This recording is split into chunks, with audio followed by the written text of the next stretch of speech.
pembalap Pertamina Enduro VR 46 Racing Team, Franco Morbidelli, mencatatkan waktu tercepat dalam hari kedua tes pramusim MotoGP Malaysia di sirkuit Sepang pada Kamis 6 Februari.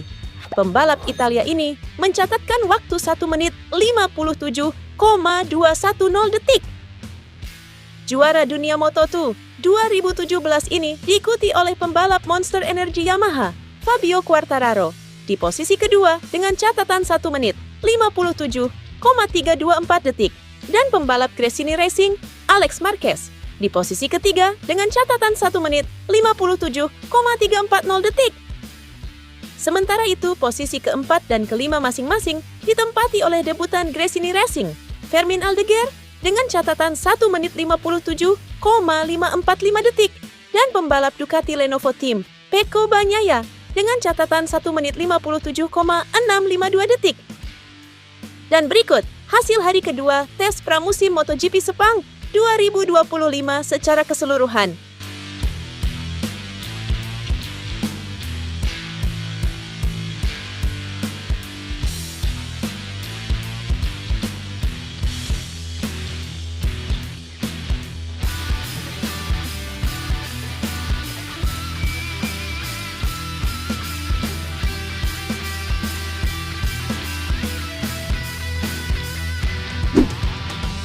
Pembalap Honda HRC Castrol, Joan Mir, mengatakan dia bisa saja melaju 3/10 lebih cepat pada tes MotoGP Sepang hari Kamis jika tidak kehabisan bahan bakar pada putaran terakhirnya.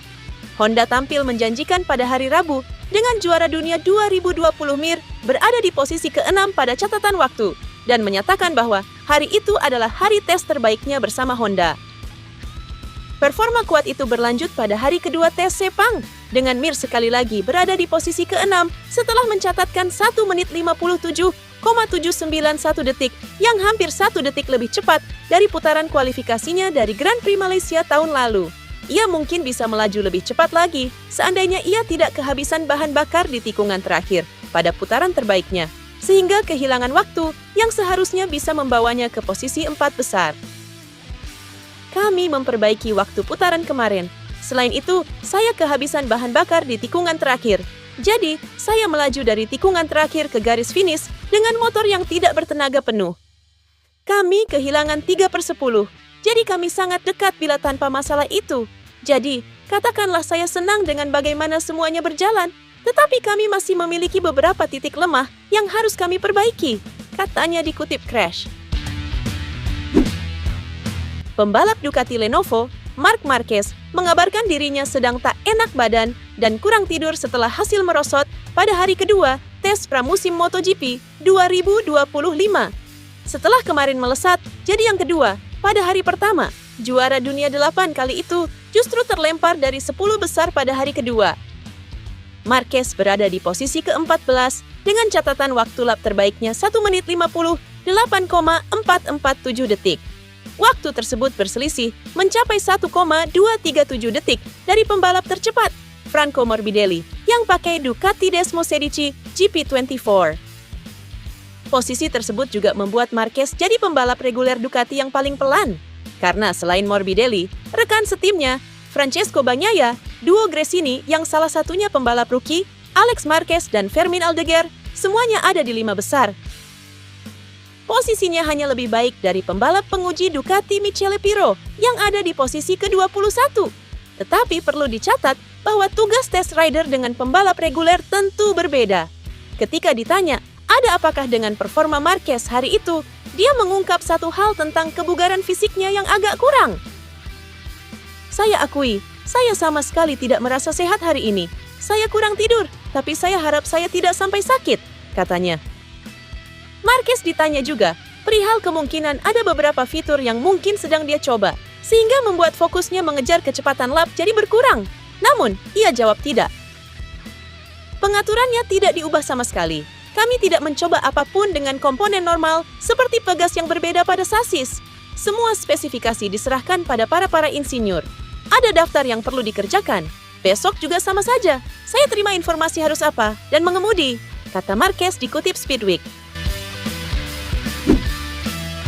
Jorge Martin, mengalami kecelakaan 2 kali secara beruntun di hari pertama tes pramusim Sepang yang membuatnya mengakibatkan banyak patah tulang. Cedera tersebut membuat Martin absen dari sisa tes pramusimnya saat ia pulang ke Eropa guna operasi pada hari Jumat di Spanyol.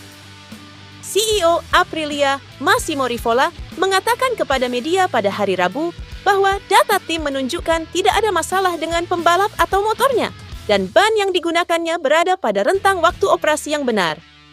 Namun, yang menarik, mereka juga meminta jawaban dari Michelin tentang usia ban yang digunakan Martin. Piero Taramasso, manajer motorsport Michelin, membela produsen ban itu dengan menyatakan penyelidikannya sendiri tidak menemukan masalah dengan ban yang digunakan Martin. Karet tersebut diproduksi di Clermont-Ferrand tak lama sebelum Grand Prix Belanda tahun lalu. Ban tersebut dibawa ke Assen tetapi tidak digunakan di sana. Ban tersebut disimpan dan dibawa ke sini untuk diuji. Selama ini, ban tersebut berada dalam wadah yang suhunya terkontrol. Bukti yang ada tidak menunjukkan adanya masalah. Mungkin suhu yang lebih rendah dari biasanya yang memengaruhi fakta bahwa ban tersebut masih dingin. Jorge adalah salah satu pembalap yang jika menyadari sesuatu yang aneh akan langsung meminta ban diganti. Tetapi ia terus melaju dan melaju 13 putaran, katanya dikutip Crash. Brad Binder mengakui ingin meniru gaya berkendara Pedro Acosta untuk mendapatkan hasil yang lebih baik dari KTM miliknya. 2 hari setelah tes resmi MotoGP Sepang, Binder berada di urutan ke-11 tercepat dan telah mencoba beberapa gerakan memasuki tikungan yang menjadi keunggulan Acosta musim lalu saat ia masih menjadi pembalap rookie. Acosta bergabung dengan Binder di garasi pabrik musim ini untuk membuat pembalap yang lebih tua itu tetap waspada. Ketika ditanya tentang meniru gaya masuk Acosta ke tikungan, Binder berkata, "Saya telah mencoba mengurangi jarak di sana-sini. Ketika saya akan memacu, saya kembali ke apa yang saya ketahui. Itu adalah sesuatu yang harus saya perbaiki di masa mendatang. Saya telah menemukan manfaatnya dalam gaya berkendara dan cara menghentikan motor, terutama dengan sudut depan yang lebih sempit dan lebih awal. Saya telah menemukan elemen-elemen keren untuk dimainkan," katanya dikutip Crash. Dalam tes Sepang 2025, KTM bereksperimen dengan box besar di buritan RC16 mereka. Disinyalir isinya adalah paket mass damper untuk mengatasi masalah chattering roda belakang mereka yang kerap kambuh seperti tahun lalu. KTM adalah pabrikan yang selalu menyajikan banyaknya eksperimen tiap-tiap tes yang mereka jalani.